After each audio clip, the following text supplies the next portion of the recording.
People do what's easy, obvious, and convenient. If hikers are going to continue to cut a switchback in one spot because it's the easiest way to descend a hill, it makes no sense to try and force them to go a quarter mile around. Put me in like a full body puffer suit in bright pink and orange and I would be happy. I will very briefly work with some artisans and we'll repackage it and brand it as our own. How can we take care of people and at the same time not destroy the place we live? Yeah, and that is the kind of fundamental question. And I think our economy is sort of hangs really perilously on the necessity of a cycle of overproduction and overconsumption. Hey everyone, I want to thank you for listening to Open Container and ask that you please subscribe to the show by clicking follow on the podcast app you're using right now. Following the podcast is the best way to ensure that we will continue to crack open the container every single week. Thanks. And let's get back to the show. Welcome to Open Container. I'm Doug Schnitzbahn. I'm a journalist, writer, and overall lover of the outdoors. I've fought wildfires, reported on national politics, published magazines, and no matter how much it bothers you, I make some damn good vegan barbecue. On this podcast, we're going to have an open conversation about culture, conservation, policy, business, issues that matter the most to the outdoor community. Let's get some. I was trained in Leave No Trace by the National Outdoor Leadership School, NOLS. I spent a month kayaking in Baja, paddling to deserted beaches, and having lunch in the tiny town of San Nicolas with locals who gave us jamaica to drink. To refill our water containers, we hiked back into a narrow canyon and scrambled up to a small, sheltered pool of water in the desert, a tinaja, stuck between Saguaros and Cholla, where water spiders danced on the surface. Leave No Trace is a guiding principle at NOLS, and a good one. It was here that I first learned these ethics. Of course, the one point of Leave No Trace that stands out to everyone is pooping. I admit I was horrified by the idea of using a rock as toilet paper, but I understood the ethos. As the trip progressed, I gained an admiration for very smooth stones.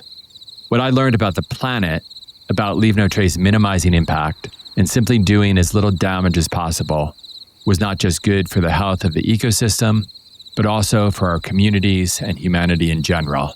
It also helped me develop the personal ethic. Taking care of yourself and making sure you cause as little damage in your wake as possible is a powerful personal commitment. I've tried my best to live by it ever since. When I started working for the Forest Service, especially doing wilderness ranger work, I was hardcore Leave No Trace. I would find a cairn at the top of a remote peak I'd scrambled up to and rip it to pieces.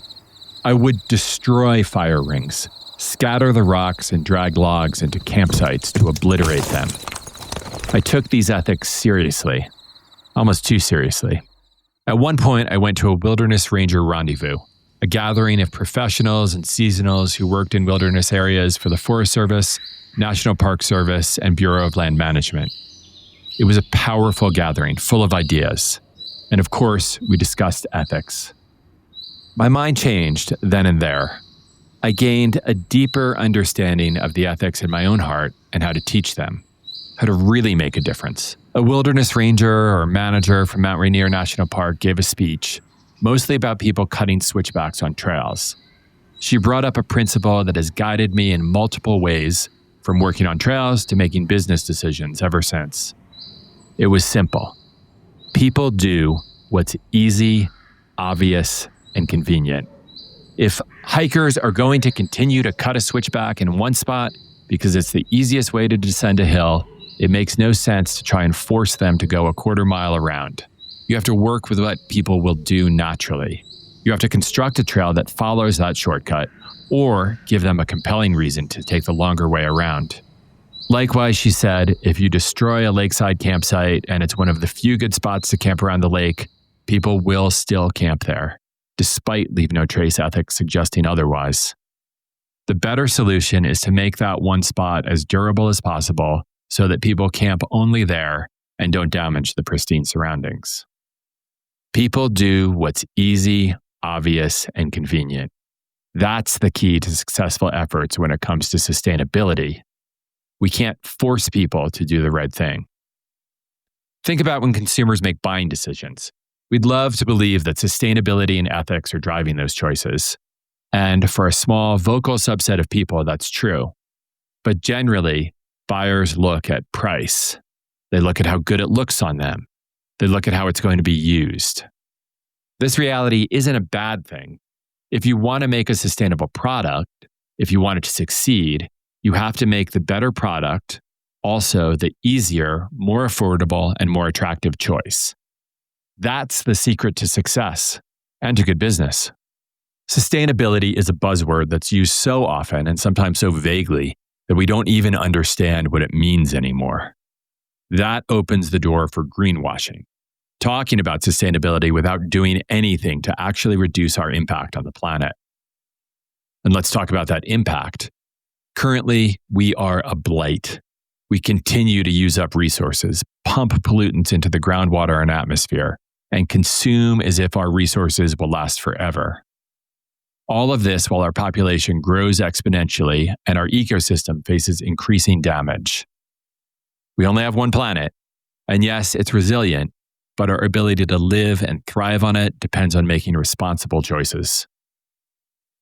The United Nations defines sustainability as meeting the needs of the present without compromising the ability of future generations to meet their own needs. That's a definition worth living by. Sustainability is a difficult balance. It has to include people and economies. That means truly sustainable systems must take care of communities, provide markets and businesses that allow people to live healthy and safe lives. I've often heard the refrain, if you want to be sustainable, buy nothing and make nothing. But there are many countries and people already stuck in difficult economic situations, buying little, making less. These are not sustainable situations.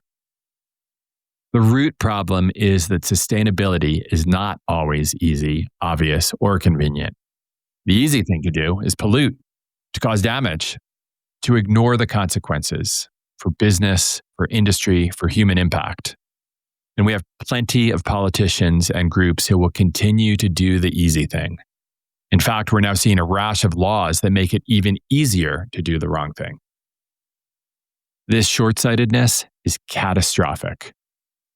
If we want a more sustainable planet, we have to work very hard for it. We'll have to find ways to make sustainability easy, obvious, and convenient. We'll also have to ensure that sustainability includes people. And this, I believe, is a place where both the right and the left can agree. Hyperlocalism, having brands and businesses tied to a single region or town, can be a powerful way to create businesses with lower impacts that also respects people, their traditions, and their work. This is true in the US, where companies like Recover Brands have done incredible work. They make products from sustainable fabrics and maintain a supply chain within 100 miles of their Charlotte, North Carolina headquarters, all while supporting the region's once thriving textile industry where knowledge, craft, and hard work still exist. Likewise, in developing countries, we can use microlending and other forms of support to help people create thriving businesses without placing undue burdens on resources. Once again, people are the key to sustainability. My guest today is doing incredible work supporting sustainability in the fashion space and has deep insight into both sustainability and style in the outdoor industry. Sophie Benson is a freelance journalist working with a focus on sustainable fashion, the environment, workers' rights, and consumerism. She writes for publications including Vogue, Vogue Business, The Guardian, The Independent, and Raconteur. Her first book, Sustainable Wardrobe, provides practical advice and projects for eco-friendly fashion. So let's open the container with Sophie Benson. I am excited to have the most glamorous person we will ever have on Open Container here today, straight from the UK, Sophie Benson. Thank you so much for having me and for the very, very probably nicest intro I've had. Well, Sophie, tell me, what is a stylish outdoor look? I'm going to differ from most people here because to me, a stylish outdoor look is like pure 1980s clashing, puffer everything, just absolute bad taste. Nothing about me is is subtle. Do you think that outdoors is actually kind of gaining some credence? Is it kind of a thing now in the style and fashion world that you run in? Yeah, for sure. I mean, it's just absolutely infiltrated everything. I mean, you've got huge collaborations. So you've got like Moncler Genius, which does like outerwear, puffer jackets, like really conceptual kind of outerwear. Like North Face has collaborated with everyone you can think of, like Gucci, Gino Watanabe, Margiela. It's just everywhere. Arc'teryx, I think, is just now. Lots of people just wear that as like a fashion brand. Hoka and On. Go to Fashion Week, you'll see everyone wearing those shoes. And then obviously like you've got things like Gorpcore. I don't know, did that come to the US? You can go and walk down the street, in the middle of London and you'll have people walking around like they're going to go on a hike. So 100% it has infiltrated, it's everywhere. And now most of those people probably aren't going to go on a hike, or are they? Is it cross-pollinating? Are people now doing a little more?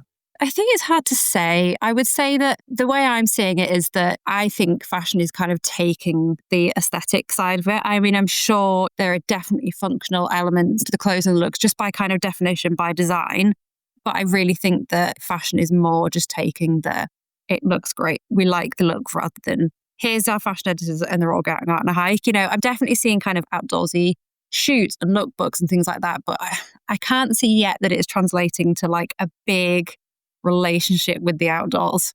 So we're not seeing people getting on climbing walls or not that kind of thing yet, right? I mean, I'm sure you've got your core of people who've always had that sort of run between the two different worlds, but I don't think yet it's translating into we are converting people to being like outdoorsy people. It's starting with the clothes, then maybe someone will look at their North Face Gucci jacket and think, do you know what? Actually, that could be really good for a hike. Maybe that's a little bit further down the line.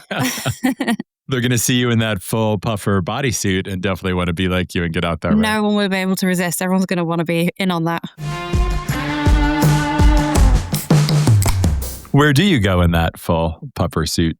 Where do you like to be outside? I'm lucky to live in kind of quite a green area. I'm in the north of England, so I don't have access to like mountains and things, which I would love to. So I'm more of like a parks, like to go to the beach, that kind of thing. So just any kind of nature. Spend a lot of time in my garden as well, which I know isn't quite mountaineering, but as much time in the outdoors as I can. I think there's a lot of people in the outdoor world who get upset about this, right? That outdoor brands are losing their authenticity by bleeding more over into just fashion and casual.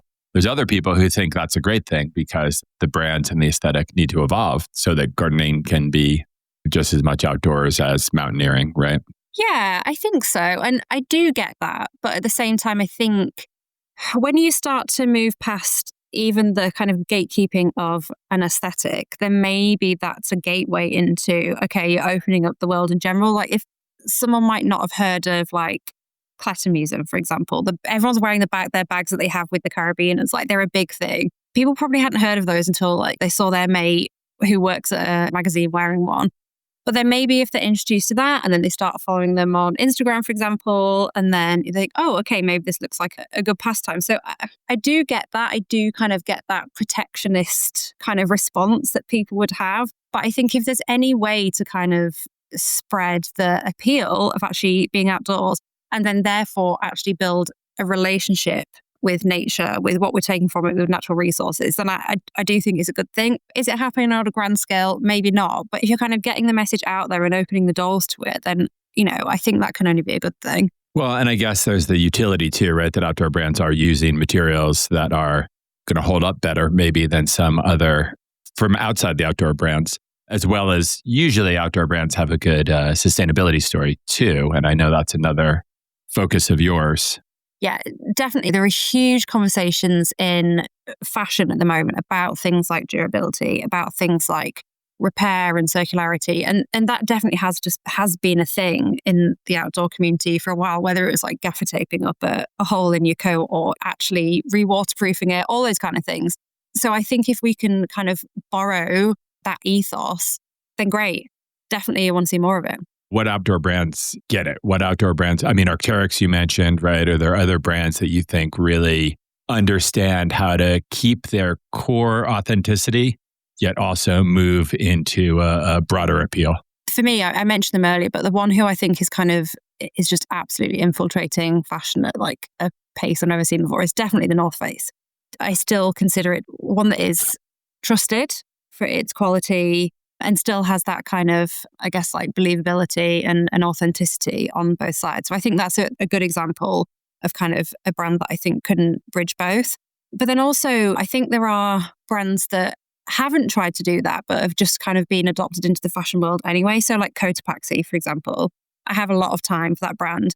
What they've done really well is that, yes, I think they're built on really great values, but also they just look great. So someone like me, for example, I'm really drawn to like the colours and the clashing and things like that. And I think that's a really great way to get a new audience and kind of stealthily get sustainability into people's wardrobes, just actually by looking really great and being really desirable just by design.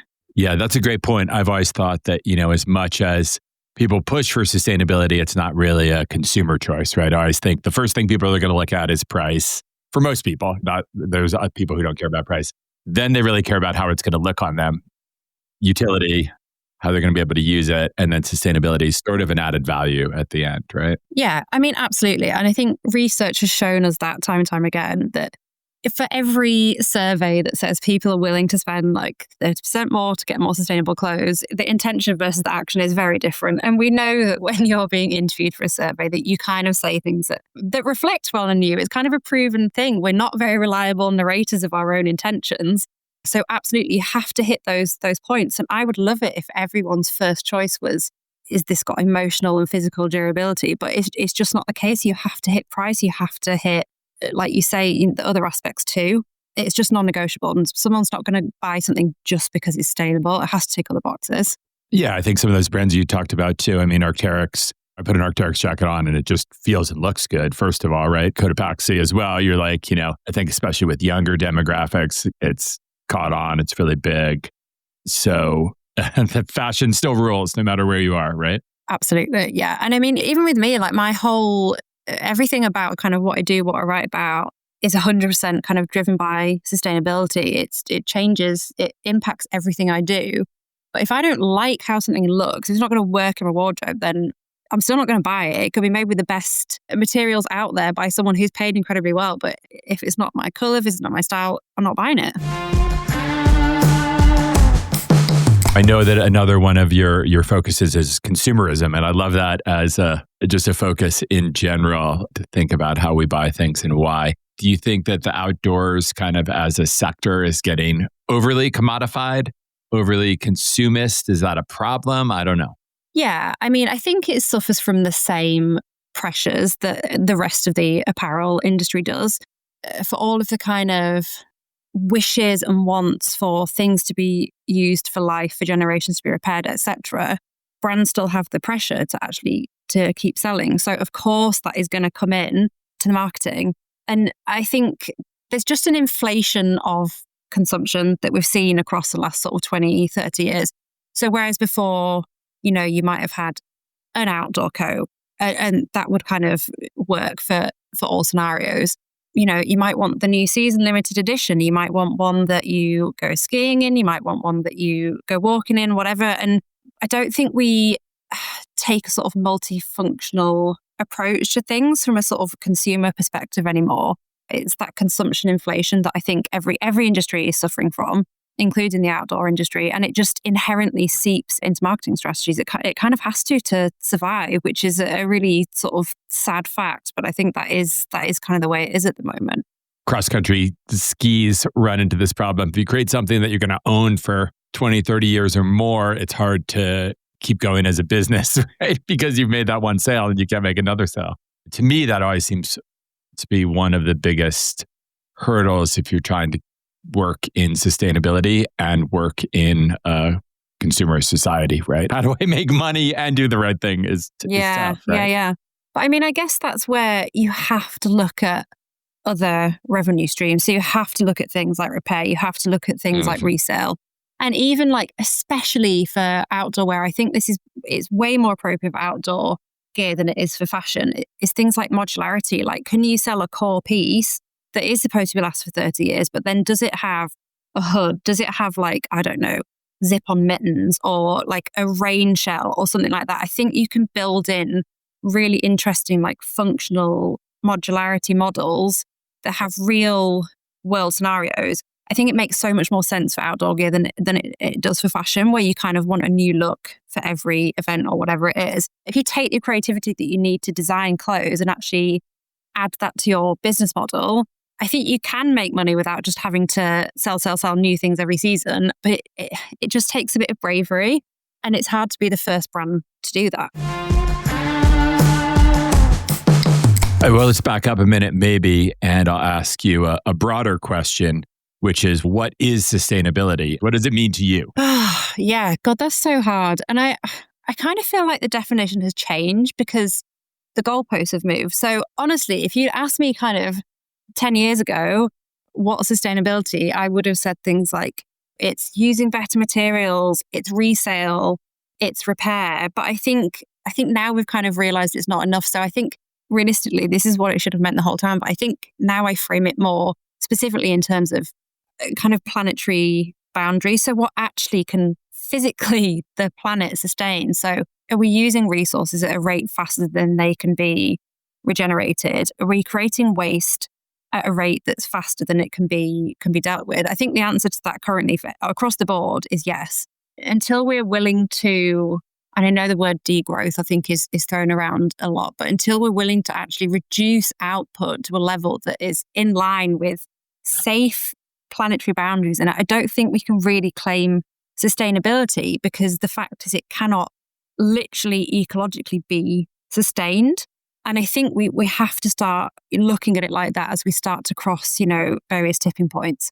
I mean, it's such a tricky question. I think sustainability means lots of different people, but I think we have to be that literal about it. Like, can the earth literally sustain what we're doing? What brands do you think have really walked that walk? What brands have not just led the way, but actually done the work when it comes to real sustainability, as you're talking about? There's some that are favorites of mine and I think the fact is as well that they're not operating at huge scales. So I think inherently they obviously have less of an impact. And so if you're already a big brand, of course, that's something that you have to grapple with. There's a really great brand in the UK called Story MFG. It's a slow fashion brand. So it uses natural fibers, natural dyes, but also it is really invested in working with kind of traditional techniques and artisans. And it's really invested in showing that process and demonstrating the inherent value in the human skill and the natural resources that go into its clothes. And the messaging on its clothes, so it's almost a little bit kitschy, so it might have a slogan that says soil mates instead of soulmates. So it does kind of it feels like an ode to nature in a way, and I really like it. Doesn't just have the connection to nature in terms of how it works, but actually it makes an aesthetic and an ideological connection there as well, which I think is great. Working slowly, not making more than it needs, not giving things away to influencers, therefore it's not devaluing. I think that's fantastic. So that's a side that I think, a brand that is creating things from scratch, I think is doing really well. And on the other side of things, a brand that is working with existing resources, there's a brand called Palm Wine Ice Cream. The design is called Kusi Kubi. And so he has Ghanaian heritage. Ghana is obviously it's become a huge kind of dump for clothes from the West. And so he has seen the impact of overconsumption, overproduction. So his brand takes what already exists and upcycles it into really kind of cool and interesting clothing, and then also combines it with local fibers as well. And he describes himself as being a bit of a bridge between sort of Ghanaian heritage and the London fashion scene. And again, he's kind of working within the boundaries of what already exists and sort of using that as a catalyst to be really creative. So for me, those are two brands that I think are doing it fantastically. And then, if I look on a bigger scale, I was reading through Cotopaxi's impact report the other day, and I thought it was really interesting because they said they're considering the implementation of a cap on the number of products they produce per season. And I have not really seen brands start to commit to that before. And I think that's a way that you can start to actually think about boundaries, like how much can we responsibly create? And so I would love to see more brands who are already operating at a big scale actually grapple with the volume, because that's at the core of so many problems. Wow, this is great. This gives us so much to talk about here. The first thing I want to ask about is when you say Ghana is a dumping ground for clothes, that's the kind of thing I know here in the US, we have the Super Bowl. And they always joke about like the Super Bowl loser t-shirts that they'd printed up beforehand, go to some kid in Africa. Is this the kind of thing we're talking about where it's excess clearly? Yeah. Absolutely. Yeah. So there's a huge export business. So here in the UK, we have charity shops. Do you call them thrift stores? Not thrift stores, but vintage or thrift stores. Yeah. Yeah. So you'll donate your clothing, but very often it's not good enough to be sold. So it will be exported. And by the millions of tons, it will be exported to lots of countries in Africa and other countries in the global south. And Ghana is a particular hub. The biggest secondhand market, Kantamanto market, is in Accra in Ghana. And they receive, I think it's about 15 million garments a week. And approximately half of that leaves the market as waste because it can't be sold or it's not suitable for the climate, the sizes aren't right, etc.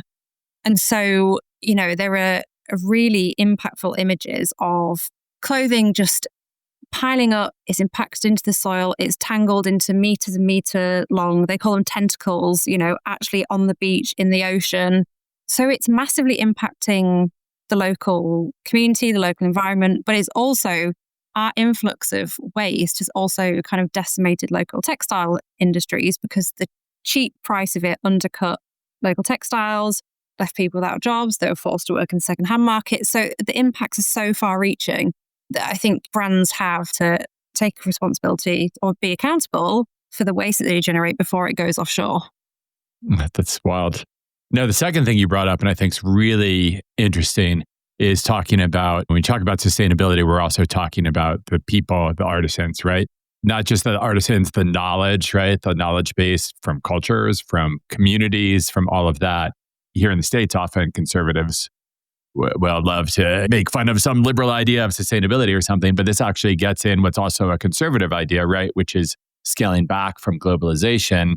Might be a place where these two opposing political ideologies actually meet. That sustainability that includes local craftspeople and local communities is something we can maybe all agree on and can help beyond just what we typically think of as sustainability. The model that we're seeing at the moment is fairly extractive. So, and this is, my perspective from the fashion side of things. So a brand will kind of go in, they like the look of something, they like technique, they go, oh, we want that. Maybe we'll steal the idea, or maybe we'll very briefly work with some artisans and we'll repackage it and brand it as our own.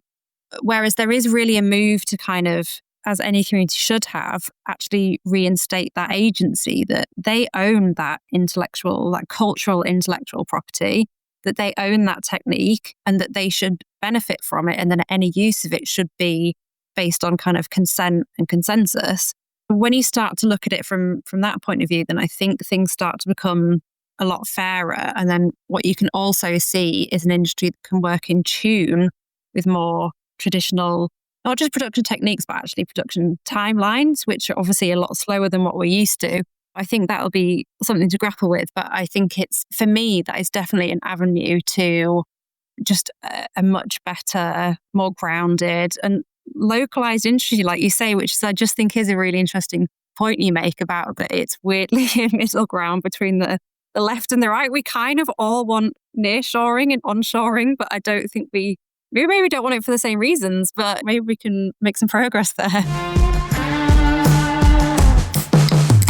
We talk about greenwashing. What are some greenwashing tricks that maybe brands are pulling now that people aren't as aware of that they should be? We're still definitely seeing things like small scale collections being used as sort of the driving narrative for sustainability, where realistically it represents maybe 1% of a brand's overall output.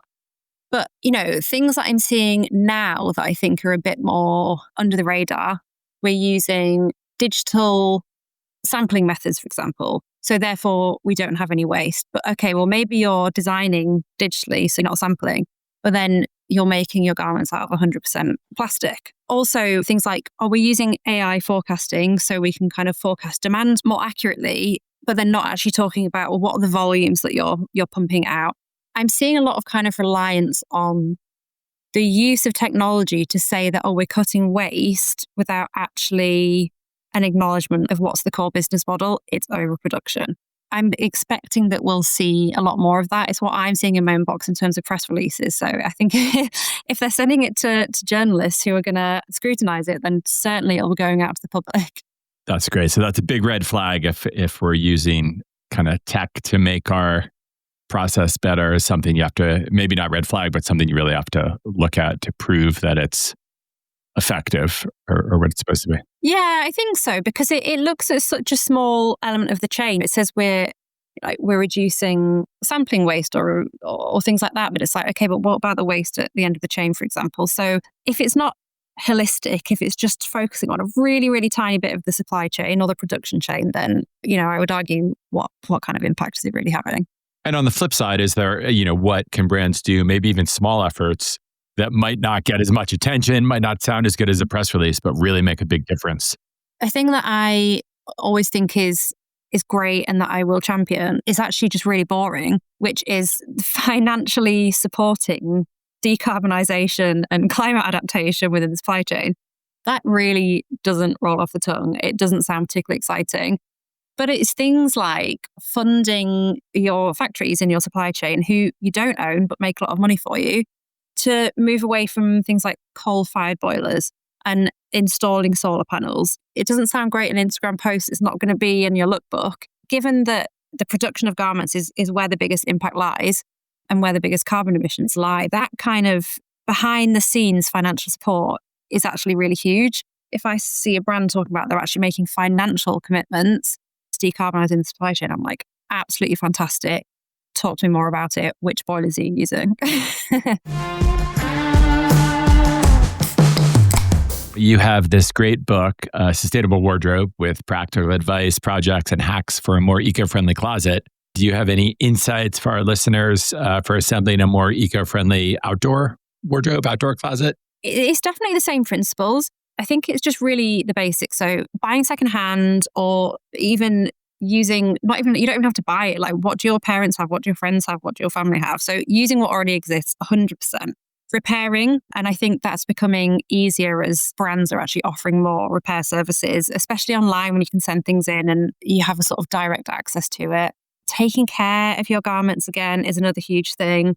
Really small things like actually washing it according to the washing instructions, which I know is so boring, but so many people actually don't read the label, but that can extend the lifespan by years.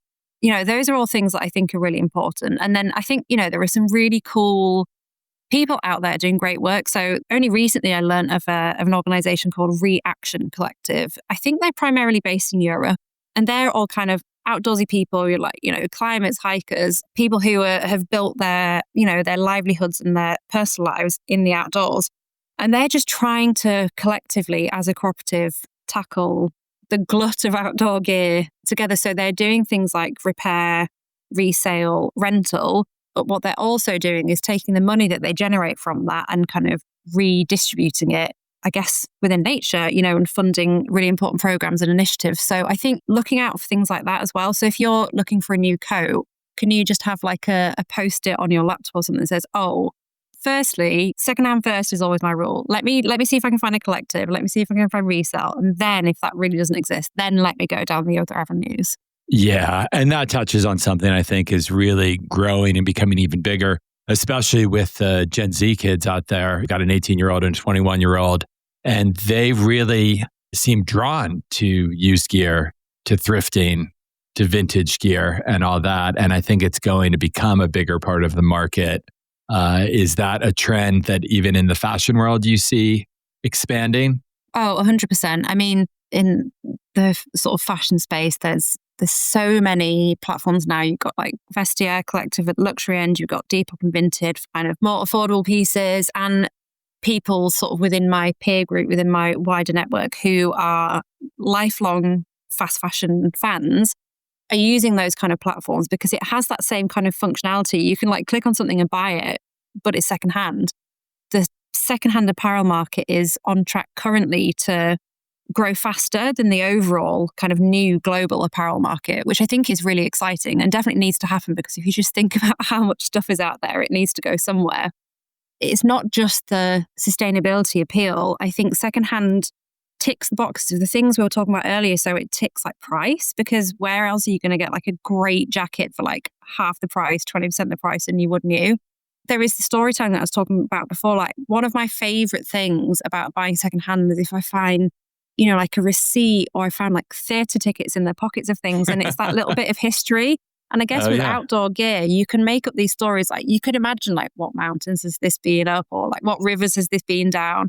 I kind of love to almost like give the clothes that I find a bit of a history, and that makes the ones keep them longer as well. So I think people who are sort of have that narrative mindset, I think that's kind of a really interesting aspect to resale and secondhand as well.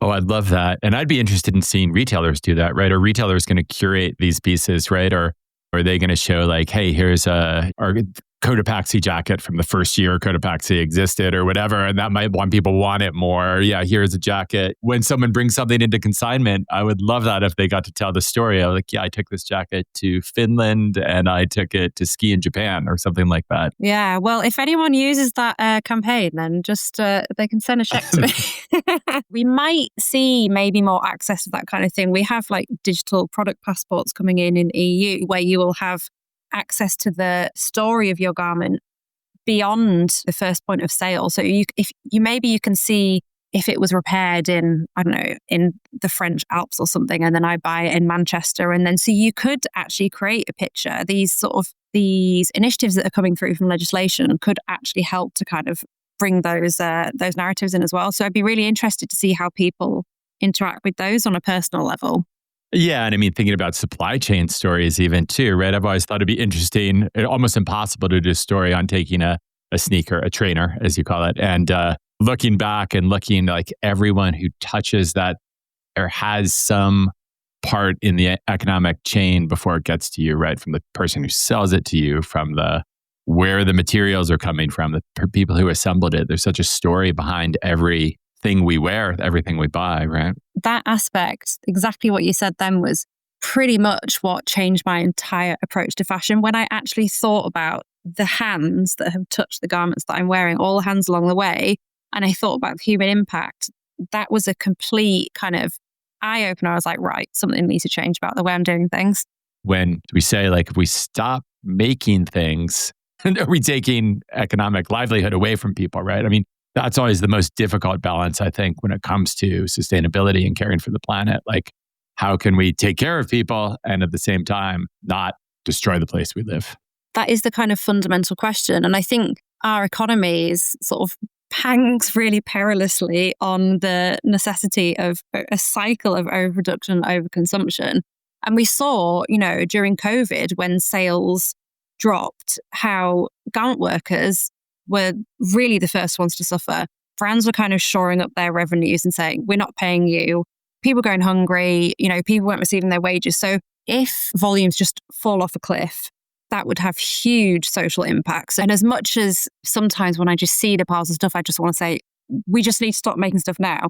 There's not the sensible approach to it. And so, there are lots of discussions about how we have a just transition. So how do we move to things like localized economies? How do we transition factories that are employing very underpaid workers making fast fashion to well-paid, productionized re-commerce factories, for example? It's going to have to be a really strategic economic move. We can't just fix it in fashion. We have to kind of look at it holistically.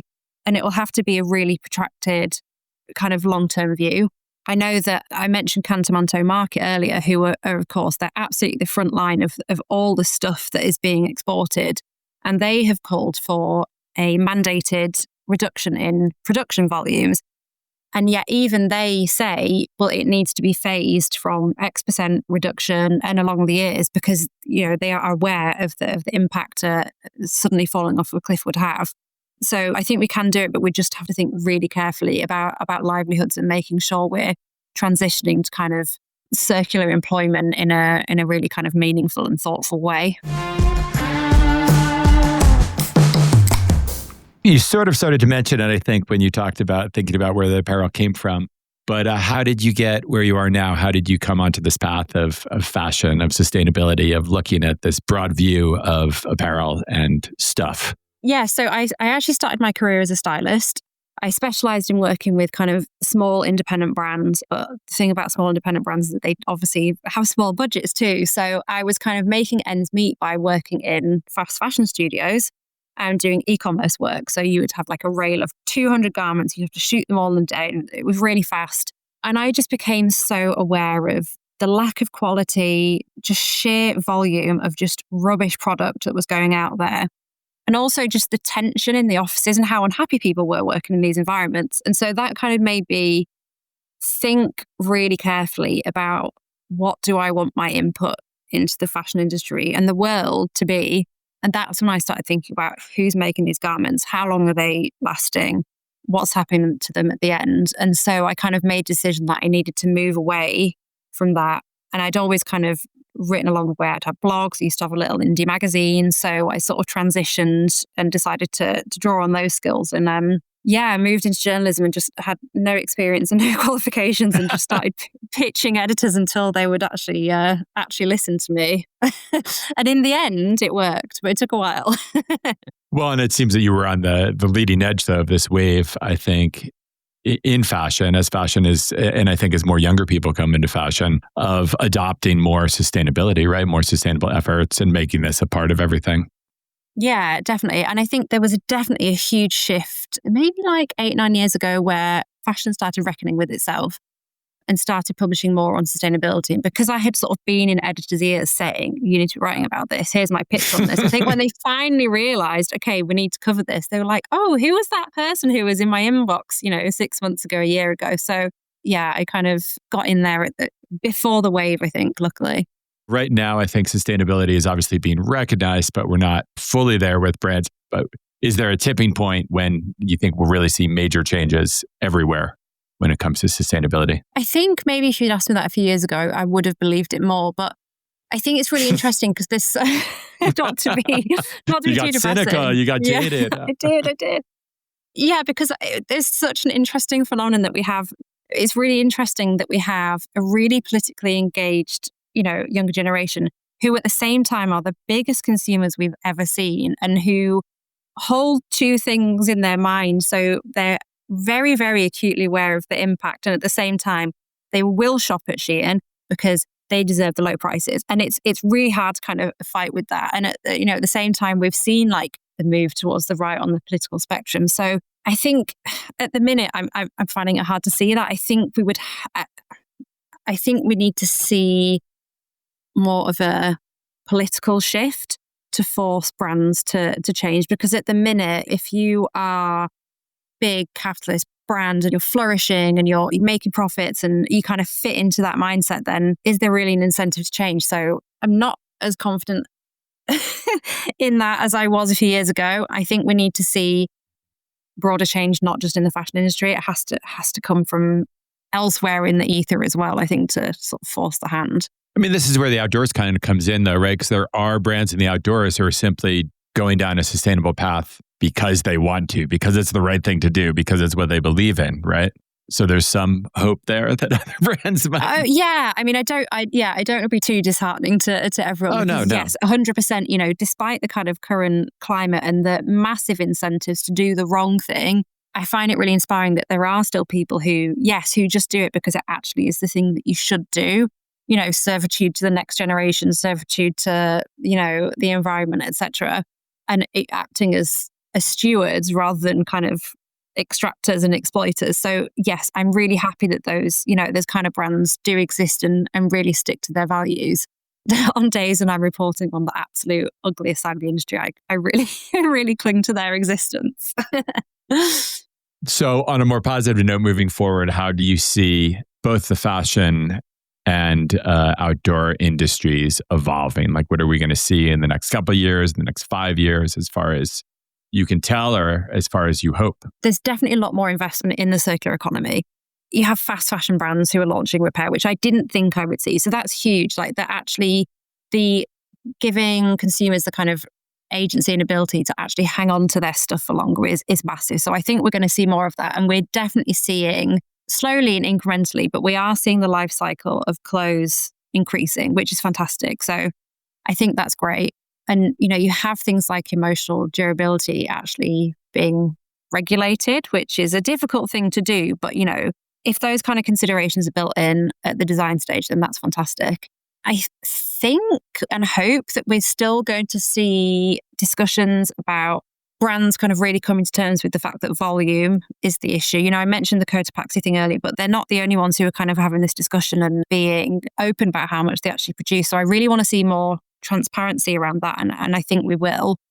And then also, I think textile recycling kind of had a bit of a falter a couple of years ago, but it seems to really be gaining steam again. So I think we'll see a lot of investment in that space, which is obviously for things like polyester, that's really important. So I really want to see outdoor brands investing in that. I'm seeing a lot of kind of activewear and fashion, but yeah, I'd be interested to see outdoor brands with high-tech materials investing in that and kind of taking accountability for the end of life when things are too worn out to be repaired.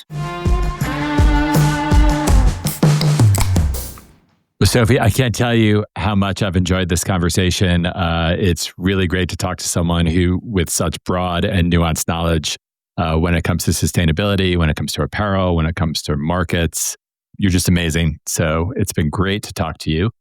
I want to know if you could let listeners know how they can learn more about your work, how they can read your work, and also how they could contact you if they want to learn more about sustainability and anything you have knowledge on. It's been such a pleasure. As you can tell, I can talk about this stuff all day. So I'm the same name on everything. So sophiebenson.com. I'm Sophie Benson on Instagram. And that's pretty much all I'm posting on at the moment. Sustainable Wardrobe is my book, and that's available online and at various different retailers of your choice. Feel free to contact me, Instagram, LinkedIn, my email's on my website. I'm always really open to conversations and to hear from people who are doing things differently and trying to change the rules. So yeah. Google me, Sophie Benson. I'm sure I'll come up. Fantastic. Well, I have one final question for you. The final question we ask everyone on the show. And it is simply, what gives you hope? That's a really good question.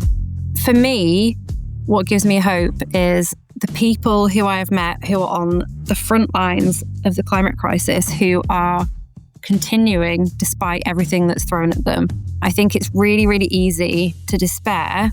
And I think it's a privilege to do that when you're not faced daily with the consequences of our actions. So if a community who is dealing with drought, with their plants not growing in the way they used to, with their culture changing because they don't have access to the same resources they did, if they can continue to be resilient in the face of that, then so can I. And I find that really hopeful, that there is still that determination despite everything.